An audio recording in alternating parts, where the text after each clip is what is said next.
Hi, I'm Emerson Hobson. I'm Sarah McCorkle. I'm Jenna Howderloop. And one of the biggest problems with Snapchat's update is the fact that stories and personal Snapchats sent to you are on the same page. And to quote one of the articles that we cited, the new page condenses incoming Snapchats and stories and has no chronological order. The send page makes it harder to find friends, and rewatching stories takes much longer and involves more effort than in previous versions. And we can all attest to that as well, and we've heard many of our peers and friends complain about this as well. So yeah. So for the persona we made, we used just a typical teenage girl. She's a senior in high school. Her name is Alex, and she just lives in the suburbs of Chicago with her family. We said that she was just a casual Snapchat user, and she just uses Snapchat to keep up with her friends and see what they're up to. And she will, from time to time, Snapchat her close friends, but she doesn't keep up with all the streaks and obsess over, keeping up her streaks. And she likes to view the stories of her friends and acquaintances just to catch up on their social lives, but doesn't use it 24/7. So. And Snapchat's purpose for revising the app was to keep your personal stuff separated from media. So we wanted to stay true to that in our designs as well. So the first sketch that we mocked up,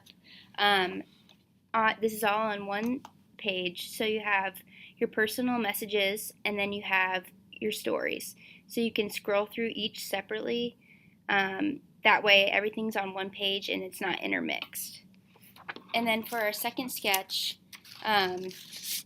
we decided to have all your personal messages up front. And then if you want to view stories from your friends, you can scroll down. And then once you get to that stories page, you have all the stories. And then if you want to get back, you can scroll back up. So between the two sketches that we made, we decided on sketch 2. Partly because when you look at sketch 1, both sections are on the same screen, and we realize when people are swiping, they might accidentally swipe one screen or one part of the screen instead of the other, or and so you would be swiping the wrong part. And then also it's just a little bit congested, especially if people have a smaller phone. It might be harder to use. So we decided on sketch 2. Also, we just decided it would be a better design because when users are looking at it, it's a lot bigger, and we're keeping up with Snapchat's idea of keeping the media and personal separated.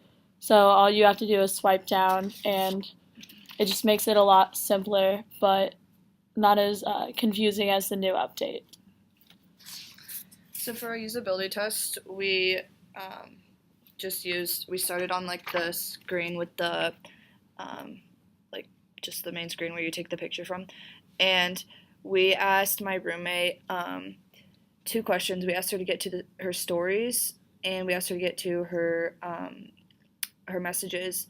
And since we originally didn't have the button here that we added at the end, she wasn't sure how to get to her stories, but she was able to get to her messages by pressing that button.